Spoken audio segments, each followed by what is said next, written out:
Welcome दोस्तों। जब हम वाई भारत मैटर्स नाम की इस किताब को उठाते हैं तो ये केवल पन्नों का संग्रह नहीं बल्कि एक सोच की यात्रा है। एक ऐसा सफर जिसमें हमें अपने ही देश भारत को एक नए नजरिए से देखने का मौका मिलता है। डॉक्टर एस जयशंकर, जो न सिर्फ एक एक्सपीरियंस राजनयिक है बल्कि भारत की विदेश नीति के गहरे जानकार भी हैं, इस किताब में हमें वो दृष्टिकोण देते हैं जो आमतौर पर न्यूज हेडलाइंस के पीछे छिप जाता है। ये किताब हमें बताती है कि आज का भारत सिर्फ दुनिया को फॉलो करने वाला देश नहीं है। अब हम अपनी बात रखते हैं, अपने रास्ते बनाते हैं और अपने हितों के लिए खड़े भी होते हैं। लेकिन ये बदलाव अचानक नहीं आया। इसमें संघर्ष है, सोच है और सबसे जरूरी आत्मविश्वास है।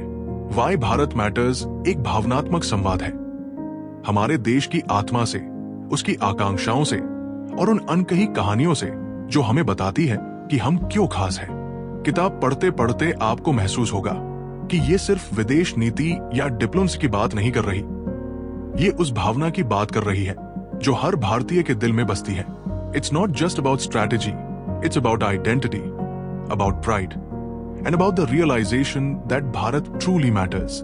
जरा सोचो, तुम किसी शाम अपनी बालकनी में बैठे हो, चाय का कप हाथ में है और सामने सूरज ढल रहा है। टीवी पर न्यूज चल रही है, अमेरिका चीन की खींचतान, रूस यूक्रेन का युद्ध, कभी चीन की हरकतें, कभी किसी देश की धमकी, और तुम्हारे मन में एक सवाल आता है, हमारा देश इन सब में कहाँ है? क्या हम बस दर्शक हैं या कोई भूमिका निभा भी रहे हैं? अब यहीं से शुरू होती है वाई भारत मैटर्स की पहली कहानी, a new world, a new Bharat. Doctor S Jaishankar इस चैप्टर में जैसे हमारे ही दिल की बात कह देते हैं। वो बताते हैं कि अब वो जमाना नहीं रहा जब दुनिया सिर्फ 2-3 ताकतों के इशारों पर चलती थी। ये नया वर्ल्ड ऑर्डर है और इसमें भारत अब बैकग्राउंड में नहीं बल्कि फ्रंट फुट पर है। पहले हम बस देखते थे, सहते थे, कभी चुपचाप फैसले स्वीकार कर लेते थे, लेकिन अब नहीं। अब हम जवाब भी देते हैं और सवाल भी उठाते हैं। मान लो जैसे तुम्हारे मोहल्ले में एक वक्त था जब सब कुछ एक ही दबंग परिवार तय करता था, बाकी सब बस निभाते थे। लेकिन धीरे धीरे लोग समझने लगे कि उनकी भी आवाज है, उनकी भी पहचान है। ऐसा ही कुछ भारत ने भी महसूस किया है। कोविड आया, दुनिया की बड़ी बड़ी ताकतें हिल गई, लेकिन भारत ने न सिर्फ अपने लिए खड़ा होना सीखा बल्कि दुनिया के लिए भी दवाइयां भेजी, वैक्सीन दी। सोचो, जब पहले दुनिया में कोई संकट आता था तो लोग हमसे मदद नहीं, चिंता जताते थे। लेकिन अब वो हमें कॉल करते हैं, India, what do you think? Jaishankar ji कहते हैं कि आज का भारत खुद को सिर्फ एक डेवलपिंग नेशन की तरह नहीं देखता, वो खुद को एक सिविलाइजेशनल पावर मानता है। हमारी सोच, हमारी संस्कृति, हमारी जिम्मेदारी, सब कुछ अब बड़ा हो चुका है। अब हम ये नहीं कहते कि देखते हैं दुनिया क्या कर रही है। अब हम कहते हैं, चलो दुनिया को दिखाते हैं कि भारत क्या कर सकता है। वो ये भी बताते हैं कि ये बदलाव कोई अचानक नहीं आया, इसके पीछे सालों की मेहनत, संघर्ष और सोच है। जैसे कोई बच्चा बड़ा होता है, पहले गिरता है, फिर संभलता है, फिर दौड़ता है, वैसे ही भारत ने भी वक्त के थपेड़ों से सीखा है। और आज जब वो कहता है भारत मैटर्स, तो उसमें सिर्फ राजनीतिक पावर नहीं है, उसमें आत्मा की आवाज है। वो भाव है जो हर उस इंसान ने महसूस किया है जिसने कभी चुप रहकर सब सहा हो, लेकिन अब अपने हक के लिए खड़ा हो गया हो। किताब का ये पहला चैप्टर बिल्कुल वैसा ही है, जैसे कोई दोस्त तुम्हें धीरे धीरे ये समझा रहा हो कि दुनिया बदल रही है और तुम्हारा अपना देश भी अब उस बदलाव का हिस्सा नहीं बल्कि उसका लीडर बन रहा है।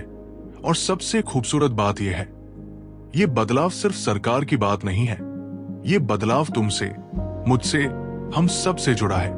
अब तुम बताओ, क्या तुम्हें नहीं लगता कि अब वक्त आ गया है जब भारत सिर्फ नक्शे पर एक देश नहीं बल्कि दुनिया के लिए एक रास्ता बन जाए?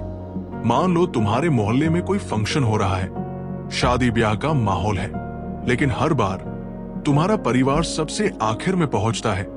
किसी ने बुलाया तब गए, किसी ने पूछा तब बोले, किसी ने कहा अरे आप भी आइए, तब जाकर शामिल हुए। तुम अंदर ही अंदर सोचते हो, हम हमेशा दूसरों के मूड और मूव पर क्यों डिपेंड करते हैं? अब सोचो, एक दिन तुम्हारे पापा खुद आगे बढ़कर फंक्शन ऑर्गेनाइज करने लगते हैं, सबको इनवाइट करते हैं, स्टेज पर अपनी बात कहते हैं, और सबकी नजरों में अचानक वो सिर्फ मेहमान नहीं, मेजबान बन जाते हैं। बस यही कहानी है भारत की, और वाई भारत मैटर्स का दूसरा chapter from reactive to strategic diplomacy इसी बदलाव की दास्तान है। डॉक्टर एस जयशंकर इस चैप्टर में बहुत कैजुअली लेकिन बहुत दमदारी से हमें समझाते हैं कि भारत की विदेश नीति यानी फॉरेन पॉलिसी अब पहले जैसी नहीं रही। पहले हम क्या करते थे? कोई समस्या आई तो जवाब दिया, किसी ने हमें चिढ़ाया तो गुस्सा हो गए, किसी ने कुछ ऑफर किया तो ले लिया। लेकिन अब हम अपने अगला कदम खुद सोचते हैं, दूसरों की चाल का इंतजार नहीं करते। जैसे किसी कॉलेज का वो स्टूडेंट जो पहले सिर्फ असाइनमेंट पर टिके रहता था और अब रिसर्च पेपर खुद लिखने लगा है। दुनिया नोटिस करने लगी है। भारत अब सिर्फ रिएक्ट नहीं करता बल्कि स्ट्रैटेजाइज करता है। जयशंकर जी ने एक बहुत दिलचस्प बात बताई। अब हम फॉरेन पॉलिसी को ड्राइंग रूम से निकालकर लोगों के बीच लेकर आए हैं। यानी जो काम पहले कुछ गिने चुने डिप्लोमैट्स और एक्सपर्ट्स करते थे, वो अब कॉमन लोगों से जुड़ गया है। सोचो, जब भारत ने वैक्सीन भेजी तो सिर्फ हेडलाइंस नहीं बने, उन देशों के लोगों की आंखों में एक चमक थी। इंडिया हेल्प्ड अस। और ये डिसीजन ऐसे ही अचानक नहीं हुआ था। ये एक स्ट्रैटेजी थी, दिल जीतने की, विश्वास बनाने की। और बात यही खत्म नहीं होती। अब भारत हर इंटरनेशनल फोरम में सिर्फ ऑडियंस बनकर नहीं जाता, बल्कि अपनी टर्म्स पर बात करता है। जैसे कोई क्रिकेट टीम जो पहले फील्ड पर डिफेंस में रहती थी, अब खुद टॉस जीत कर कहती है, हम पहले बैटिंग करेंगे। जयशंकर जी बड़ी सहजता से बताते हैं कि डिप्लोमेसी अब सिर्फ हैंडशेक तक सीमित नहीं है। ये अब पार्टनरशिप्स की बात है, लॉन्ग टर्म प्लानिंग की बात है, और सबसे बढ़कर अपनी नैरेटिव बनाने की बात है। सोचो, पहले हम बार बार सोचते थे, अमेरिका क्या कहेगा, चाइना कैसे रिएक्ट करेगा, रशिया का रुख क्या होगा। लेकिन अब सवाल बदल गया है, इंडिया क्या चाहेगा, भारत के हित में क्या है। और ये जो बदलाव आया है, उसमें सिर्फ सरकार या विदेश मंत्री नहीं, हम सब शामिल हैं।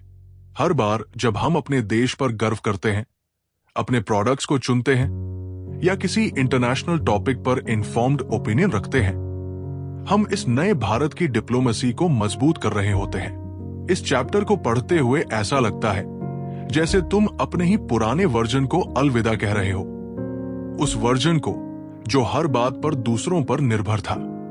और अब तुम इवॉल्व हो रहे हो, स्मार्ट, प्रिपेयर्ड और कॉन्फिडेंट। तो अब अगली बार जब कोई कहे कि विदेश नीति सिर्फ नेताओं का काम है, तो मुस्कुराकर कहना, नहीं दोस्त, ये अब हम सबकी कहानी है। क्योंकि जब भारत ने सोचना शुरू किया कि हम क्या चाहते हैं, तभी असली डिप्लोमेसी शुरू हुई। अब बताओ, क्या तुम भी उस नए भारत का हिस्सा बनना नहीं चाहोगे, जो दुनिया से डरता नहीं बल्कि उसे दिशा देता है? मान लो तुम्हारा एक दोस्त है, बहुत सीधा साधा, हमेशा अपने काम से काम रखने वाला। वो कभी किसी की लड़ाई में नहीं पड़ता, किसी की राजनीति में हिस्सा नहीं लेता।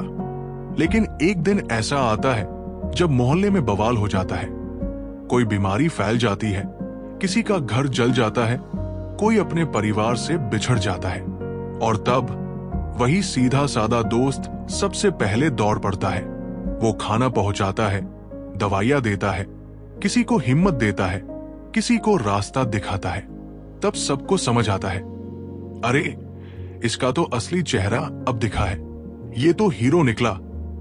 बस कुछ ऐसा ही किया भारत ने जब दुनिया हिल गई थी। वाई भारत मैटर्स के तीसरे chapter global challenges, Indian responses में डॉक्टर एस जयशंकर जैसे हमें एक पर्दा खोलकर दिखाते हैं, उस भारत का चेहरा जो सिर्फ देखता नहीं, करता भी है। दुनिया में जब कोविड-19 जैसी महामारी आई तो कोई भी तैयार नहीं था। बड़े बड़े देशों के सिस्टम ध्वस्त हो गए, लोगों के पास ऑक्सीजन नहीं, दवाइयां नहीं और उम्मीद तक नहीं थी। हर कोई अपनी जान बचाने में लगा था। लेकिन उसी समय भारत ने ना सिर्फ खुद को संभाला बल्कि दूसरों के लिए भी खड़ा हो गया। वैक्सीन्स भेजी, हां, मुफ्त में, दवाइयां भेजी बिना शर्त के, और सबसे जरूरी, भरोसा भेजा।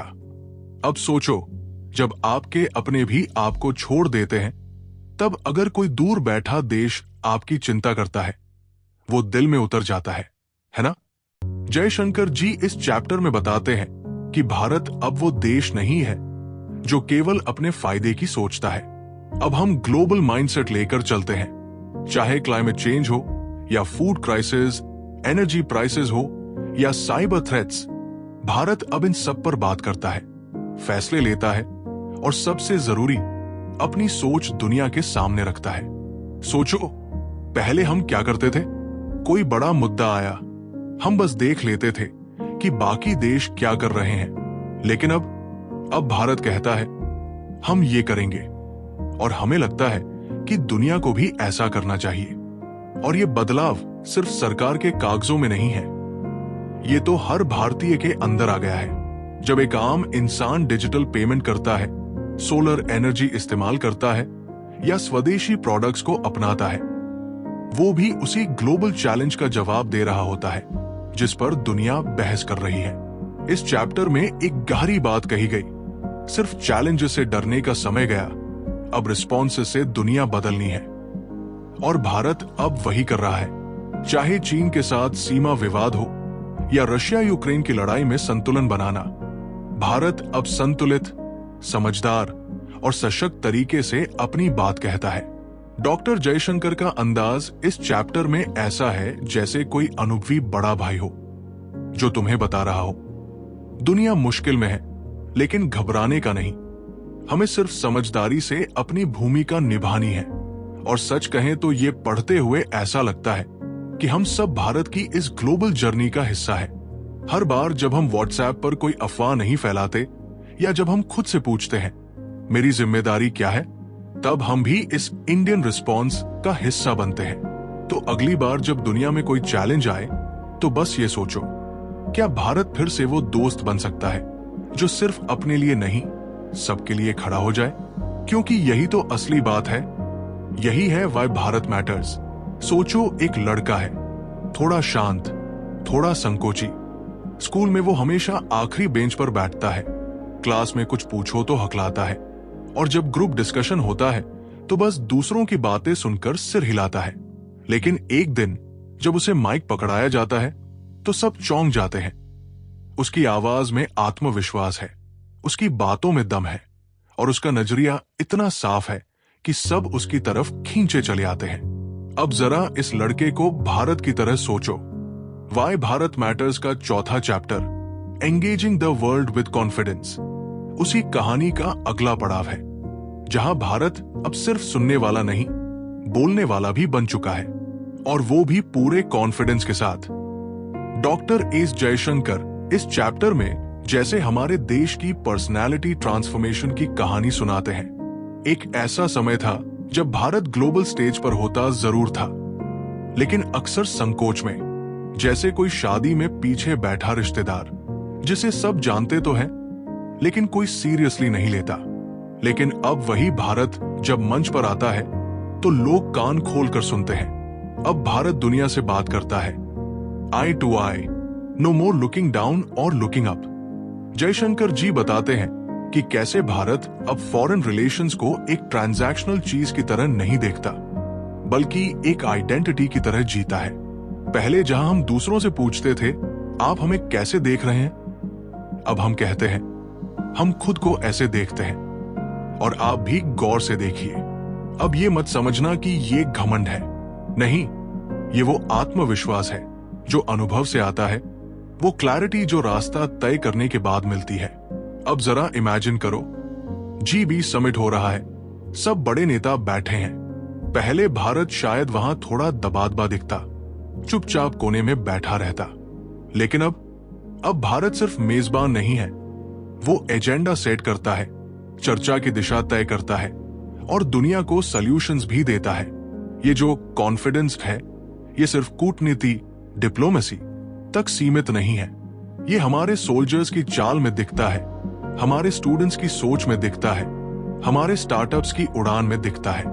डॉक्टर जयशंकर बताते हैं कि ये बदलाव यूं ही नहीं आया। ये उस माइंडसेट का नतीजा है जो अब ये मान चुका है कि Bharat doesn't need to be validated anymore. Bharat defines itself. जैसे किसी ने सालों तक खुद को दूसरों की नजरों से देखा हो और फिर एक दिन खुद आईने में देखकर मुस्कुराए, ये समझकर कि आई एम इनफ। उसी एहसास की बात है ये। इस चैप्टर को पढ़ते पढ़ते ऐसा लगता है जैसे कोई तुम्हें धीरे धीरे कंधे पर हाथ रखकर कह रहा हो, अब डरना छोड़, तेरी बारी है। और जब देश के नेता, विदेश नीति के शिल्पकार इतनी क्लैरिटी और कॉन्फिडेंस से बात करते हैं, तो एक आम नागरिक भी अपनी पीठ सीधी करके खड़ा हो जाता है। अब अगली बार जब तुम टीवी पर देखो कि भारत किसी इंटरनेशनल मीटिंग में बोल रहा है, तो सिर्फ सोचो मत, महसूस करो, क्योंकि वो सिर्फ एक नेता की आवाज नहीं, वो तुम्हारी आवाज है, मेरी आवाज है, हम सबका आत्मविश्वास है। तो रेडी हो तुम उस भारत का हिस्सा बनने के लिए जो अब दुनिया से कहता है, we are not here to impress, we are here to express. सोचो एक पुरानी गली जहां दो पड़ोसी रहते हैं। एक हमेशा चुप रहता है, अपने काम से काम रखता है। दूसरा थोड़ा चालाक है, मुस्कुराते हुए पास आता है, मीठी बातें करता है, लेकिन मौका मिलते ही दीवार से ईंट निकालने की कोशिश करता है। अब पहला वाला कब तक चुप रहेगा? एक दिन वो समझ जाता है कि शांति की बात ठीक है, लेकिन आंख मूंद कर जीना मूर्खता है। बस यही तो कहानी है भारत और चीन की। और वाई भारत मैटर्स का 5वां chapter, China, security and strategic realism, इसी सच्चाई से हमें रूबरू कराता है। डॉक्टर एस जयशंकर इस चैप्टर में चीन के साथ हमारे रिश्तों को ऐसे एक्सप्लेन करते हैं जैसे कोई बड़ा भाई अपने छोटे भाई को दुनिया की हकीकत सिखा रहा हो। बेटा, भरोसा करना अच्छी बात है, लेकिन आंख बंद करके नहीं। कभी सोचा है हम हमेशा ये क्यों मानते रहे कि पड़ोसी होने के नाते चीन से हमारे रिश्ते अच्छे ही रहेंगे, कि अगर हम शांति चाहते हैं तो वो भी यही चाहेगा? लेकिन फिर गलवान हुआ। वो ठंडी बर्फीली वादियां अचानक आग में बदल गई। जवानों की शहादत ने पूरे देश को झकझोर दिया और जैसे एक झपकी में सोता भारत अचानक उठ बैठा। अब बहुत हुआ। जयशंकर जी कहते हैं, जब तक आप अपनी सिक्योरिटी को लेकर सीरियस नहीं होंगे, तब तक दुनिया भी आपको सीरियस नहीं लेगी। और ये बात सिर्फ लड़ाई झगड़े तक सीमित नहीं है। इसमें बात होती है माइंडसेट की, कि आपको कब अपने हितों की रक्षा करनी है, कब असर्टिव होना है और कब सख्त निर्णय लेने हैं। अब सोचो, कोई तुम्हारी दुकान के आगे बार बार गाड़ी खड़ी करता है, तुम्हारे ग्राहकों को रास्ता नहीं मिलता, तुम हर बार पोलाइटली कहते हो, भाई साहब थोड़ी जगह दे दो, लेकिन वो मुस्कुराकर चला जाता है और अगली बार फिर वही करता है।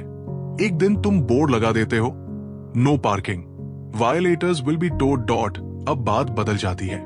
भारत ने भी ऐसा ही किया। बातें बहुत हो चुकी थी, अब एक्शन का वक्त था। लैग पर जो फर्मनेस दिखाई गई, वो उसी स्ट्रैटेजिक रियलिज्म की शुरुआत थी जिसकी बात जयशंकर जी कर रहे हैं। पर इस चैप्टर में सिर्फ बॉर्डर टेंशन की बात नहीं है, ये उन सटल चालों की भी बात करता है जो चीन खेलता है। ट्रेड, टेक्नोलॉजी, इंफ्रास्ट्रक्चर, डेटा, हर जगह वो क्वाइटली अपनी पकड़ बनाना चाहता है। और भारत अब ये समझ चुका है कि मुकाबला सिर्फ सैनिकों का नहीं, सोच का है और समय का भी। इसलिए अब भारत डिसीजंस लेता है अपनी जरूरतों और अपनी सीमाओं को देखकर। चाहे 5G टेक्नोलॉजी हो या एप्स बैन करना, चाहे गलवान का जवाब हो या क्वाड जैसे मंचों पर भागीदारी, अब हर मूव एक सोच के साथ है, बिना किसी गिल्ट के। जयशंकर जी कहते हैं कि अब नाइव डिप्लोमेसी का जमाना नहीं रहा। अब वो डिप्लोमेसी काम आती है जिसमें रियलिज्म हो, जो दुनिया को वैसा ही देखे जैसी वो है, न कि जैसी हम उसे देखना चाहते हैं। इस चैप्टर को पढ़ते हुए ऐसा लगता है जैसे कोई हमें धीरे धीरे ये समझा रहा हो, कॉन्फिडेंस और कर्टसी जरूरी है, पर क्लैरिटी उससे भी ज्यादा। और क्लैरिटी यह है कि शांति तभी तक रहेगी जब तुम मजबूत हो। तो अगली बार जब तुम न्यूज में इंडिया चाइना टेंशन देखो तो सिर्फ एंजाइटी मत फील करना। अब वो भारत नहीं रहा जो चुपचाप सह ले। अब ये वो भारत है जो दोस्ती भी बराबरी की करता है और जवाब भी समय पर देता है। और यही तो है असली स्ट्रैटेजिक रियलिज्म, सपनों के साथ जीना लेकिन आंखें खुली रखकर।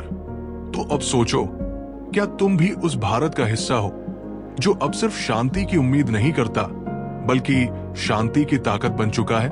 जरा एक मोहल्ले की कल्पना करो। वहां कुछ अमीर घर होते हैं, बड़े बड़े बंगले, गाड़ियों की लंबी कतार, सबकी नजरें उन्हीं पर। लेकिन उसी मोहल्ले में कुछ ऐसे घर भी होते हैं जो साधारण हैं, लेकिन जिनके लोग दिल के साफ होते हैं, मेहनती होते हैं और हर किसी की मदद को तैयार रहते हैं। अब सोचो, जब मोहल्ले की मीटिंग होती है तो किसकी आवाज सबसे ज्यादा सुनी जाती है? अक्सर उन्हीं अमीरों की। लेकिन क्या कभी किसी ने पूछा कि बाकी लोग क्या चाहते हैं? वाई भारत मैटर्स के 6ठे chapter India's voice in the Global South में डॉक्टर एस जयशंकर हमें इसी सवाल का जवाब देते हैं और बताते हैं कि कैसे भारत उस आवाज में बदल गया है जिसे अब दुनिया सुन रही है। ग्लोबल साउथ यानी वो देश जो कभी उपनिवेश रहे, जिन्हें पश्चिमी देशों ने विकास की दौड़ में पीछे छोड़ दिया। ये वो लोग हैं जिनके पास न तो पैसा था न ही पावर, बस उम्मीदें थी। और सालों तक इन उम्मीदों को कोई सुनता भी नहीं था। लेकिन अब मंच पर एक नया आवाज गूंजने लगी है, भारत की आवाज। जयशंकर जी जैसे हमें एक यात्रा पर ले जाते हैं जहां भारत केवल अपने लिए नहीं बल्कि उन देशों के लिए भी बोलता है जिनकी बात अक्सर दबा दी जाती थी। जैसे कोई बड़ा भाई जो खुद भी संघर्षों से गुजरा है अब अपने छोटे भाइयों के लिए खड़ा होता है, क्योंकि उसे पता है दर्द क्या होता है, नजरअंदाज होना कैसा लगता है। अब इमेजिन करो, कोई इंटरनेशनल कॉन्फ्रेंस चल रही है, बड़े बड़े नेता अपने एजेंडा पढ़ रहे हैं और फिर भारत उठकर कहता है, क्या आपने उन देशों के बारे में सोचा है जिन्हें वैक्सीन तक नहीं मिली, जो क्लाइमेट चेंज से सबसे ज्यादा सफर कर रहे हैं, लेकिन जिनका नाम भी नहीं लिया जाता? सन्नाटा छा जाता है, क्योंकि सच जब बोलता है तो कोई जवाब नहीं होता। भारत सिर्फ सिंपैथी नहीं दिखा रहा, वो सॉल्यूशंस के साथ खड़ा है। वो कह रहा है, हम एक जैसे हैं और हम साथ लड़ेंगे।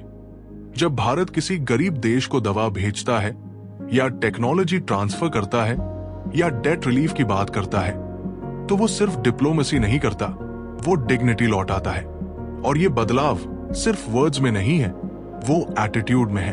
पहले भारत खुद अनश्योर था, अब वो भरोसे से कहता है, हमारी जर्नी तुम्हारी तरह ही है और हमने रास्ता ढूंढ लिया है, अब हम तुम्हें भी दिखा सकते हैं। एक बेहद टचिंग पल इस चैप्टर में तब आता है जब डॉक्टर जयशंकर बताते हैं कि कई छोटे देशों के लीडर्स भारत से ये कहते हैं, आप नहीं बोलेंगे तो कौन बोलेगा? सोचो, वो देश जो कभी भारत की तरफ मदद के लिए देखते थे अब उसे अपना स्पोक्सपर्सन मानते हैं। और ये बात हमें भी सोचने पर मजबूर कर देती है, क्या हम अपने प्रिविलेज को सिर्फ खुद तक सीमित रखेंगे या उसे एक स्ट्रेंथ की तरह इस्तेमाल करेंगे दूसरों की मदद के लिए?